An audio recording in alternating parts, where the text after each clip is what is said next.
transmitimos um conhecimento transpessoal.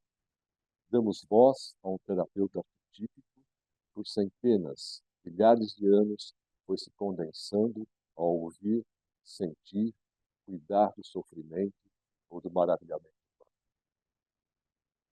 Fico pensando que ele se mobiliza quando, em meio da nossa angústia de não saber, comungamos com a angústia e o sofrimento do paciente.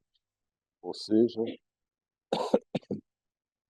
quando, despidos de falsos recursos, estabelecemos o que poderíamos chamar de um verdadeiro diálogo. Haveria uma forma de abrirmos um caminho para ele, para o terapeuta arquetípico? Uma forma de deixar que ele se aproxime de nós? Não podemos achar que eles somos nós, nosso ego.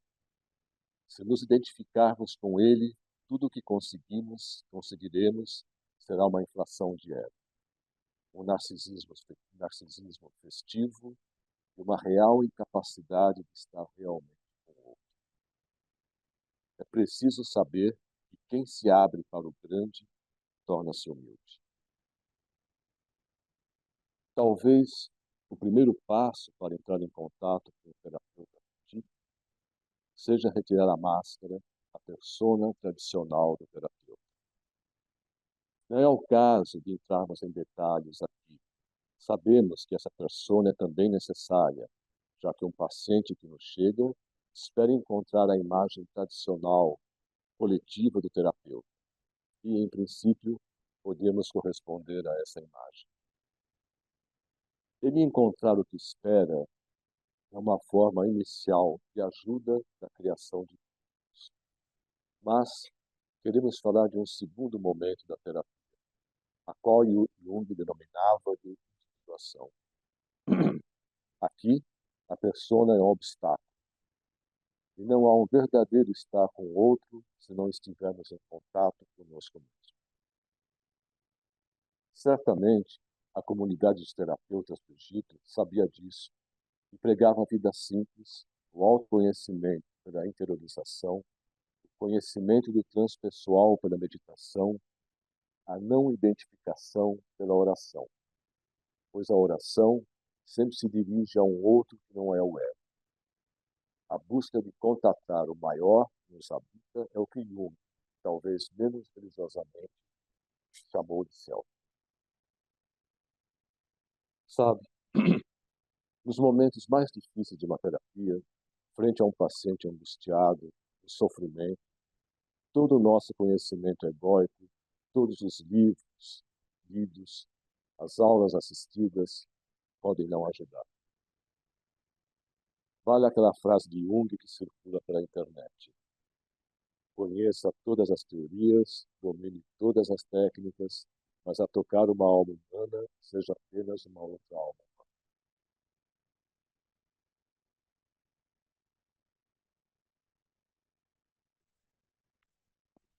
E é tão difícil, como já assinalamos, abdicar dos chavões, das mesmas interpretações,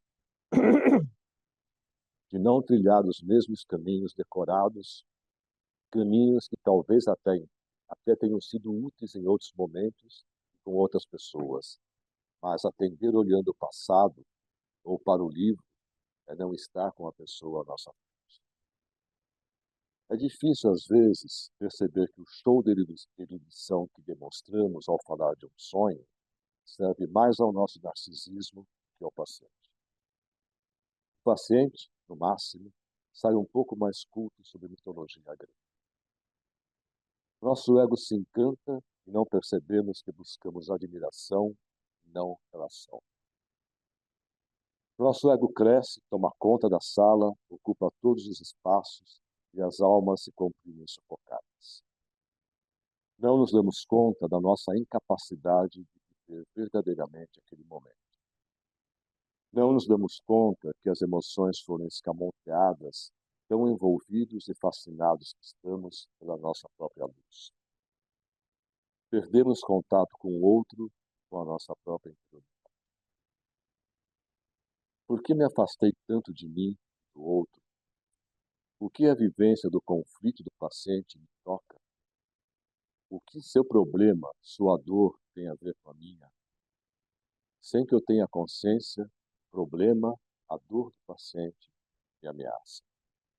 Então, reúno minhas forças, reforço as defesas do ego e mobiliza-se em mim complexo de poder. Eu organizo rapidamente a persona do terapeuta, falo um monte de termos técnicos, ânimas, ânimos, sombras, afino o tom da voz professoral e tomo conta da situação. Retomamos o controle e o perigo está afastado. Saio até contente da sessão. Meu paciente, possivelmente, nem tanto. E o terapeuta arquetípico, sufocado, não acha um caminho de manifestação.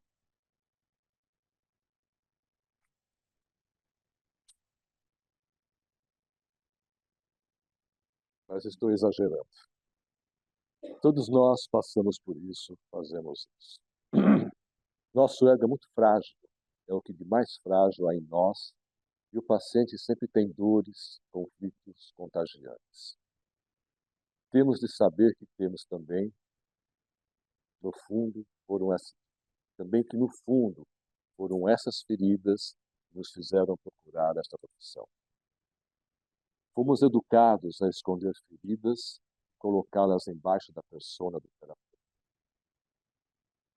Sejamos condescendentes com a gente mesmo. Feridas doem, às vezes de uma dor insuportável, dores literalmente enlouquecedoras. É compreensível querer que elas não sejam tocadas. É muito humano. Mas o terapeuta se faz nessa angústia e é essa vivência profunda que traz o outro lado, a alegria de ser terapeuta, a alegria de ser. E, acima de tudo, abre o caminho, o trajeto para o terapeuta. Feridas, as nossas e dos pacientes, não se curam quando encobertas. Precisamos saber que as feridas que temos são curativas. Na verdade, são a nossa mais poderosa ferramenta terapêutica. Desde que tenhamos consciência delas, desde que cuidemos delas. Se tivermos sorte, teremos justamente os pacientes que tocam nossas feridas. Aliás, a mão mágica do destino faz isso.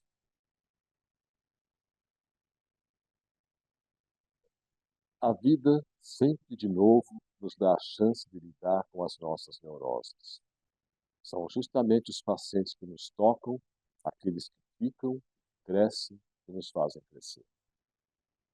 São os que nos tiram do conforto da persona e nos fazem mergulhar na ferida, na nossa e na deles.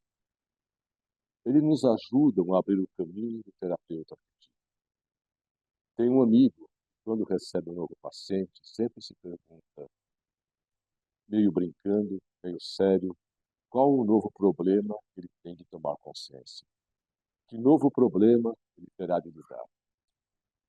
Uma outra amiga diz que temos a melhor profissão do mundo, pois enquanto trabalhamos com o outro, nos trabalhamos, nos terapeutizamos e ainda recebemos por isso. Na verdade, cada paciente que recebemos ativa nossos complexos. Como já dissemos, o problema não é termos complexos, eles são ferramentas ativas. O problema é não saber dos nossos complexos. Aí, eles se tornam destrutivos, para nós e para a relação terapêutica. O problema, como Jung gostava de falar, não é ter complexo. O problema é quando o complexo nos tem. A inconsciência do meu complexo faz com que ele seja privado quando atendo um paciente com complexo semelhante. E, como um pequeno príncipe ao contrário, se vou atender às 5 da tarde, desde as 2 sou infeliz. Quase não suporto atender aquela pessoa. E ali, no atendimento, complexo que não sei em mim, se energiza, cresce. E como tudo que é inconsciente é projetado. E o paciente é o receptáculo perfeito para essa projeção. E mesmo que não verbalizemos nada, pode ter certeza que ele captará a nossa projeção, que fará com que o seu complexo fique ainda mais energizado. Projetará em nós seu complexo semelhante.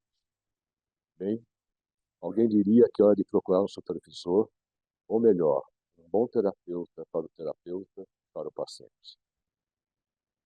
Se formos sinceros, passamos muitas vezes por isso. São as angústias do terapeuta. Mas, por sermos terapeutas, devemos nos rever, procurar a razão da nossa angústia, buscar ter melhor consciência do nosso complexo, trabalhar com ele. E o melhor, é, o que é melhor, tendo consciência do nosso complexo, trabalhando com ele, veremos que isso também atua no complexo do paciente.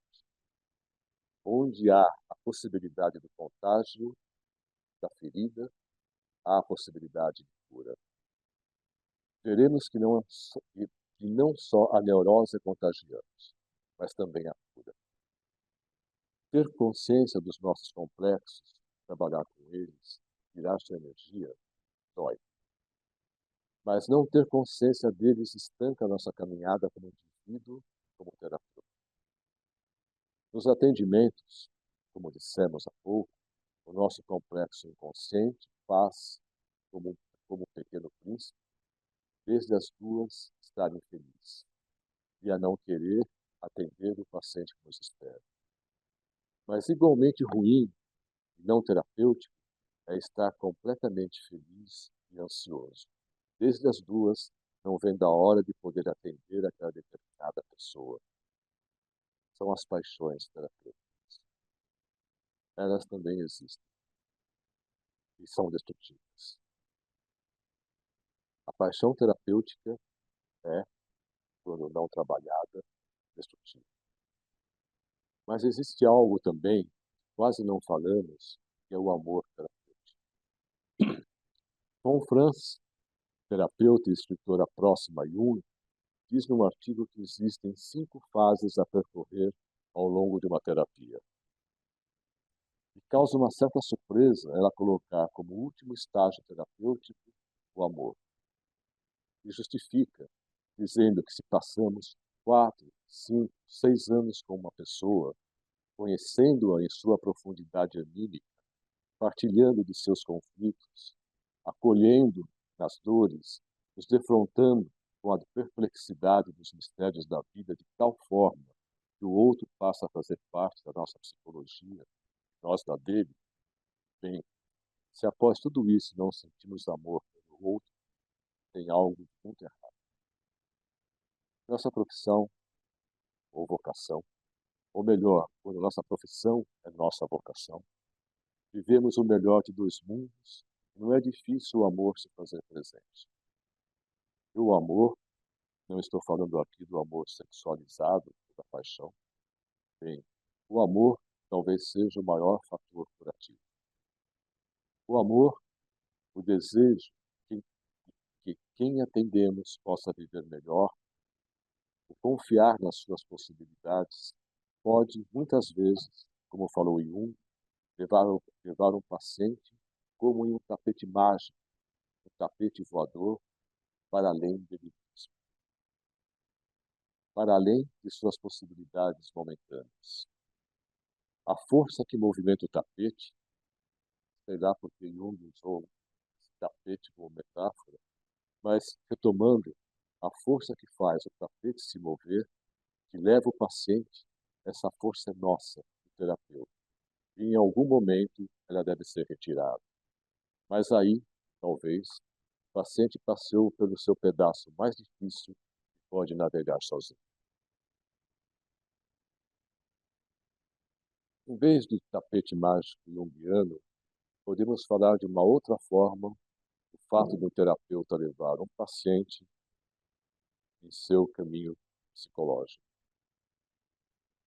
Há momentos na vida que um ego imerso em angústia e dores se fragiliza, quase se decompõe em seus pedaços. Não estou falando de um ego frágil, mas de um ego forte que se fragiliza. Eu diria que, por um certo tempo, o terapeuta, mais do que buscar fortalecer o ego do paciente, faz como que um empréstimo egóico. O paciente, na sua fragilidade, recorre ao terapeuta para tomar certas decisões, para conter a erupção de afetos que ele teme possam levá-lo à loucura. O terapeuta, na psicologia desse paciente, tem que estar sempre presente, pronto para acolher seu chamado. Não estou falando de um processo transferencial, falo de um suporte egóico. De um suporte egóico que ele, paciente, precisa saber que existe. Uma âncora ou uma boia que o mantém na superfície. Por isso, um terapeuta não tem hora de trabalho. Ele não desempenha o papel de um funcionário. Ele não exerce sua atividade das 9 às 18 horas. No fundo, ele não tem uma profissão. Ele é a profissão. Retomando, nossos comentários, interpretações, podem simplesmente ser defesas egóicas para afastar nossa ignorância, nossa incompreensão. Uma defesa contra a dor. A interpretação pode transformar símbolos em signos, retirar a oportunidade da vivência do novo, tornar a alma ego. Nesses momentos, nossa erudição psicológica é sentida pelo paciente como sendo nossa inconsistência. Nessas horas, se reconhecermos nossos chavões psicológicos como defesas contra a nossa própria ignorância, se reconhecermos nosso medo de nos contagiarmos com a dor do outro, se começarmos a ver que toda a dor profunda, arquetípica, em algum grau também é nossa, em vez de nos fecharmos, poderemos, ao contrário, nos abrir e, mesmo que imaginativamente, deixar aflorar nossa ferida. Aí, nosso paciente saberá que, de alguma forma e de fato, estamos com ele. Pacientes nos curam. Quando somos muito obtusos, às vezes eles até sonham para a gente. Se o meu ego não é capaz de ver a mim, que é meu paciente, se oblitera as manifestações, as imagens do inconsciente, bem, como que é uma comunicação inconsciente entre mim e esse paciente, e ele pode nos trazer um sonho para nós que ele teve, um sonho que nós não nos permitimos sonhar. Claro, o inverso também existe, e sonhamos sonhos para os nossos pacientes. Com o tempo, vamos percebendo que a linguagem, o diálogo ego a ego que temos com o paciente, é só uma parte, talvez a menor parte de uma comunicação. As barrigas falam, os movimentos corporais falam, os inconscientes, e o nosso lado, e o nosso, e o do paciente, se comunicam. E o óbvio, temos que ser terapeuta é menos do que sabemos. Terapeuta é mais do que somos.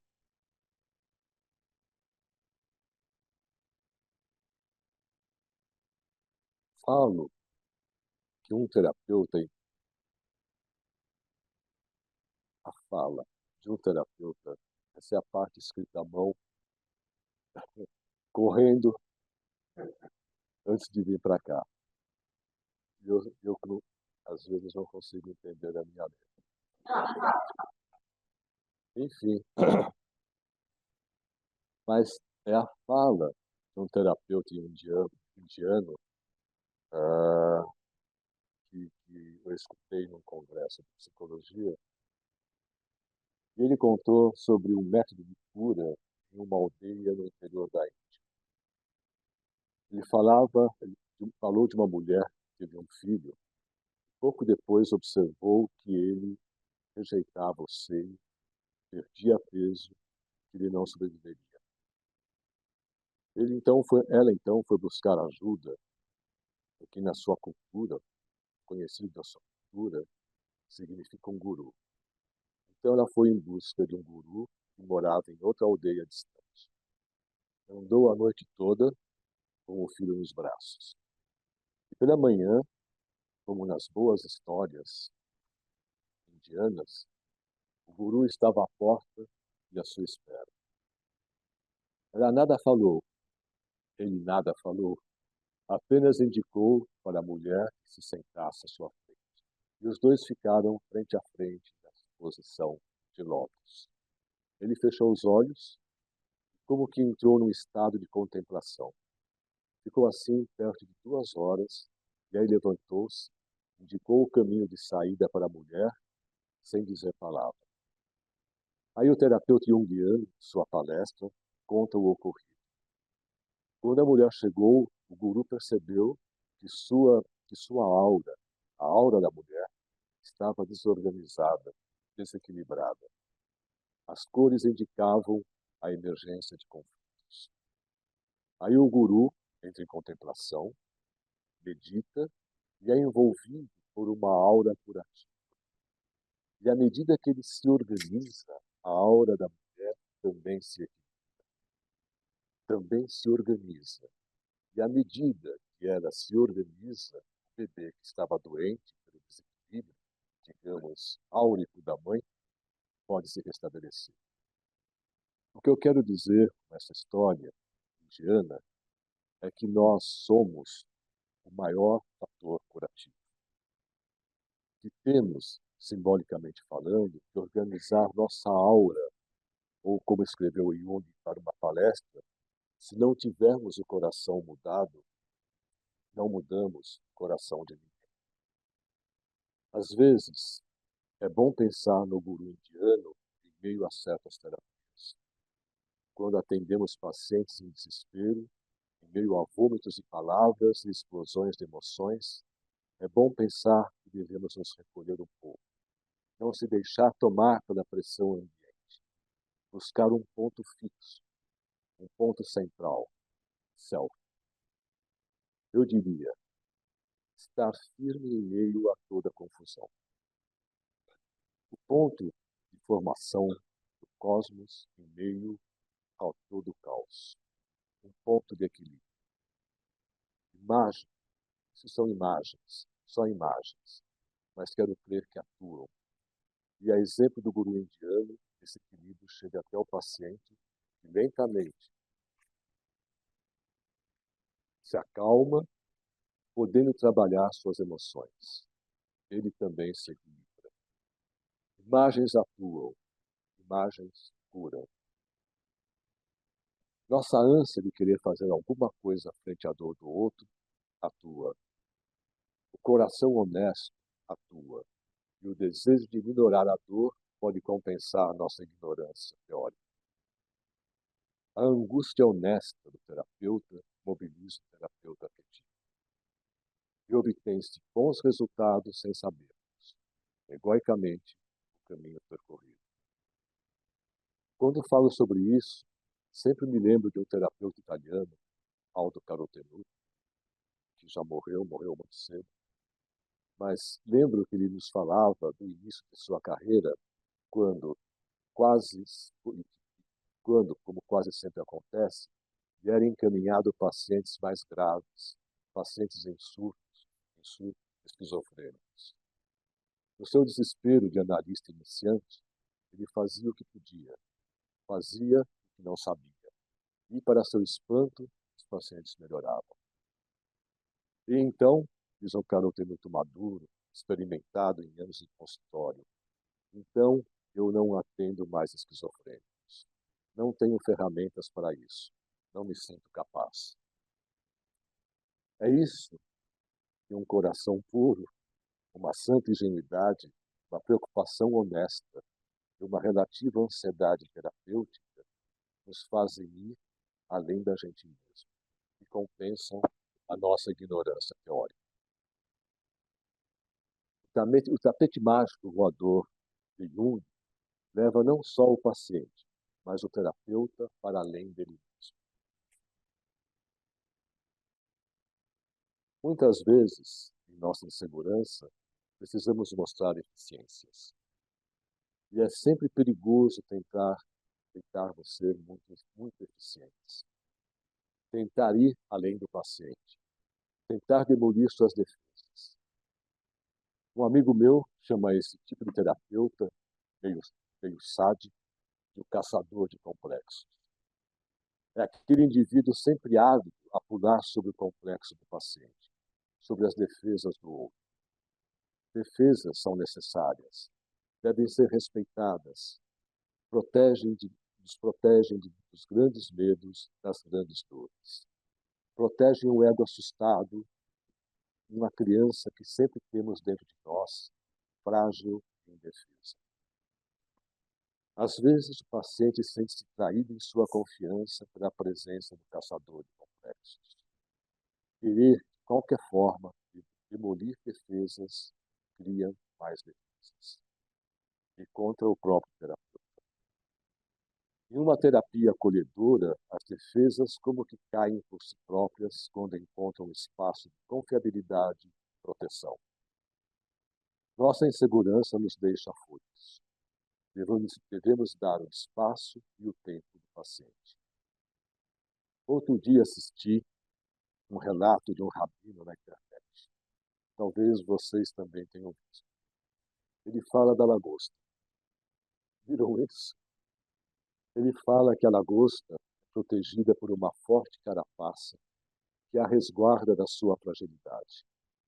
E assim ele vive bem, ela, lagosta, e assim a lagosta vive bem até o momento que cresce um pouco mais e a carapaça que a defendia agora a limita e faz sofrer. Então ela se retira, se esconde entre as pedras e se desfaz de sua carapaça. Fica escondida, carne viva, frágil, dolorida, até que se forma uma nova carapaça condizente com um novo estágio. Com um novo estágio de vida. Crescer dói. Temos de perder as defesas que nos protegem, sempre protegeram, mas que um dia nos sufocam. Tentar quebrar as defesas, os complexos, as defesas de ego, antes da hora, é correr o risco de expor uma interioridade frágil. É preciso saber dar o tempo e o espaço certo. O mito indiano, hoje temos mito indiano, nos conta que quando estabelecemos relações profundas, terapêuticas, criamos tubos comunicantes que nos ligam ao outro, formando uma rede terapêutica invisível, em que circulam pensamentos, em que circulam afetos. Estamos permanentemente ligados àquele outro que tivemos um contato profundo. Estamos um pouco presentes na psique do paciente e na noite de sábado vai ter seu primeiro encontro com o possível namorado ou namorada. Nos pegamos um pouco preocupados. Dizem que o terapeuta não deve se preocupar, mas se ocupar. Mas a gente se preocupa sim. Devemos saber que estamos na psique da garota como um fator orientador. Talvez uma primeira representação de seu self, do qual ela vai se apropriando. Somos importantes para o outro. Nossas palavras, nossos gestos são cheios de significado. Atuam à distância em experiências que desconhecemos.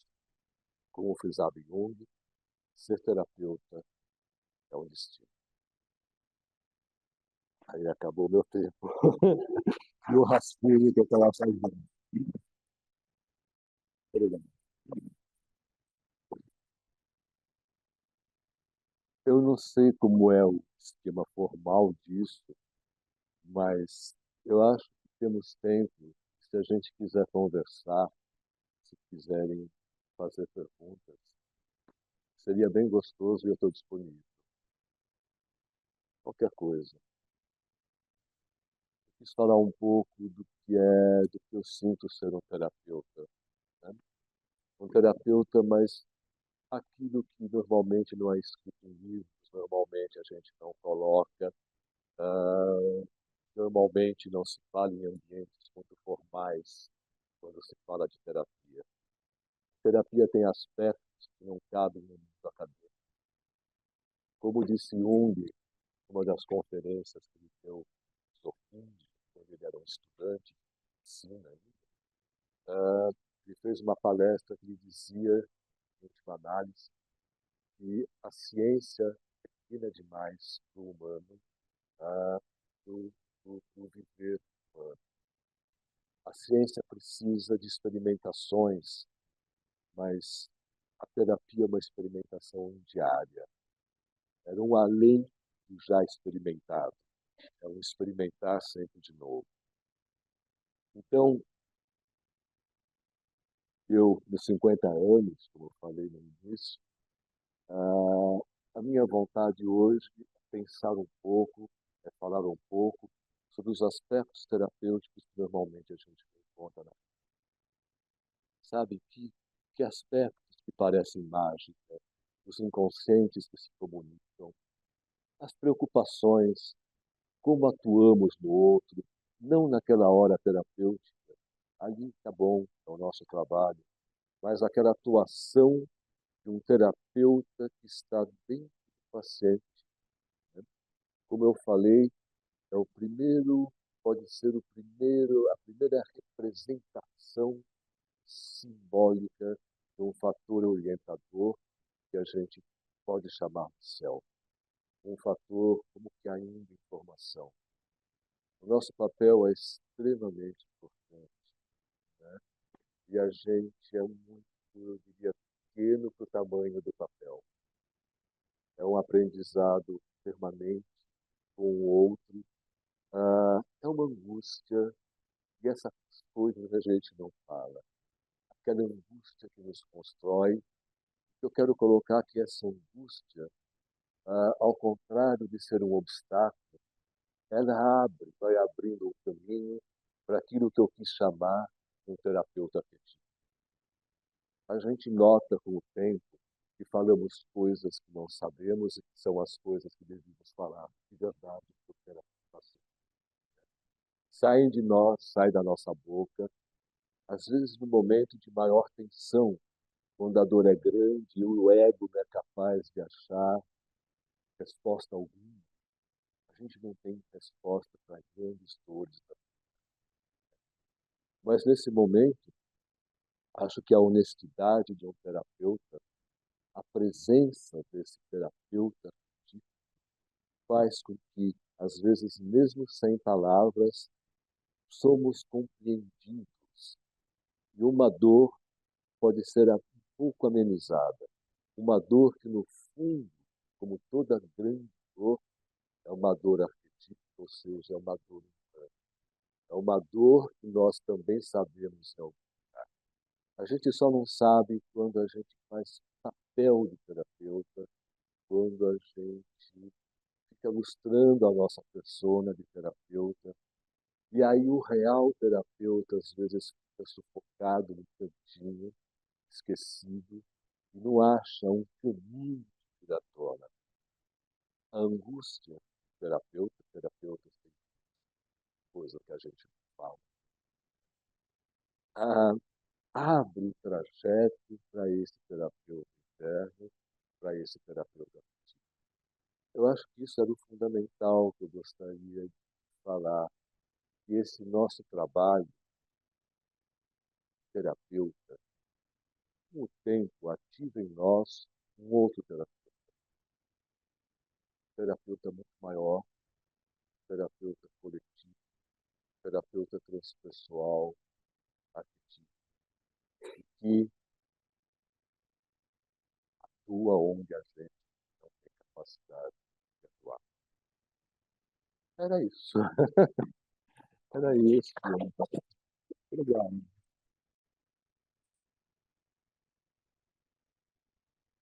Ainda está valendo, sei lá, se quiserem falar alguma coisa.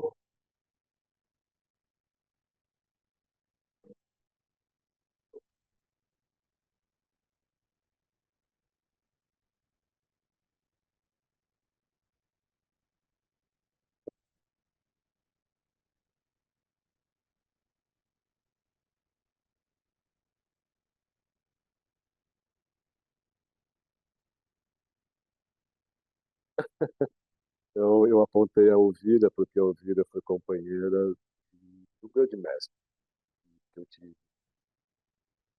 eu diria que eu tive a felicidade de ter. Eu passei muitos anos, desde que eu me formei até a morte do Sandor Petersandor.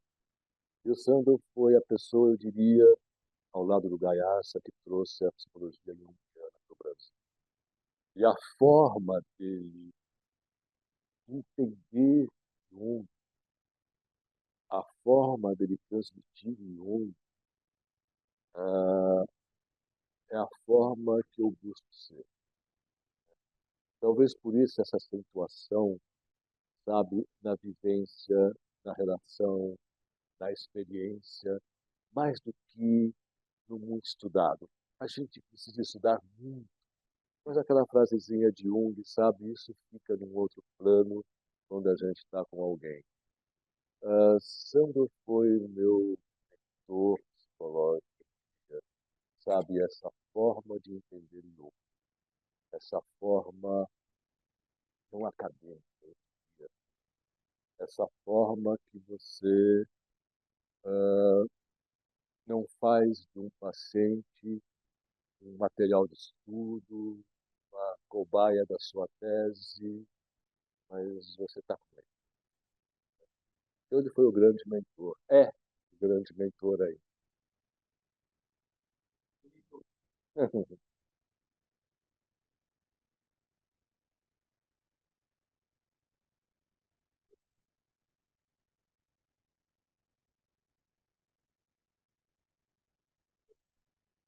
Aí eu vira, repete um pouquinho mais alto aqui.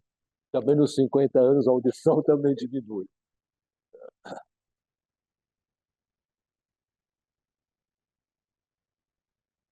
Mas ocupar-se.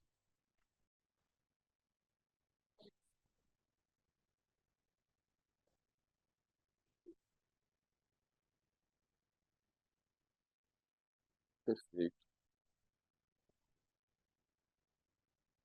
perfeito.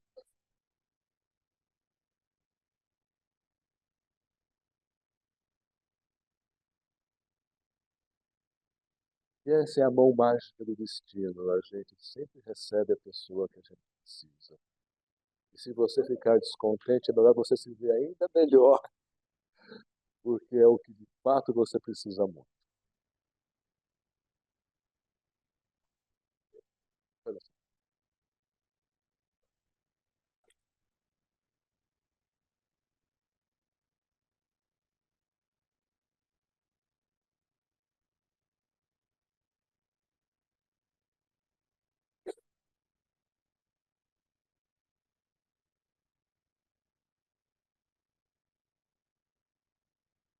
Olha, ser terapeuta é algo maravilhoso.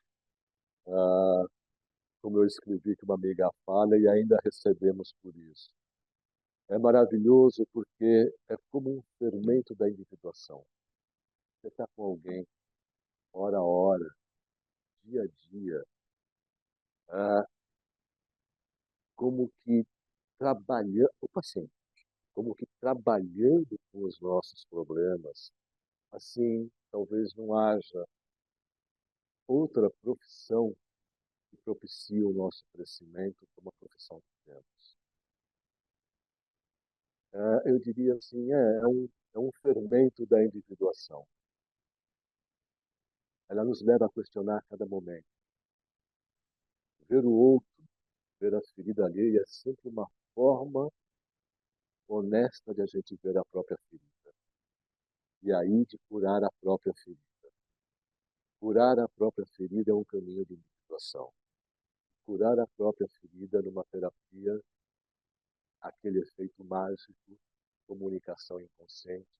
Trabalhar a própria ferida é trabalhar a ferida do paciente. O paciente só dá um passo quando nós damos um passo. Então, assim, é nossa tarefa e obrigação dar passos, tomar consciência. Maravilhosamente, essa é a nossa profissão.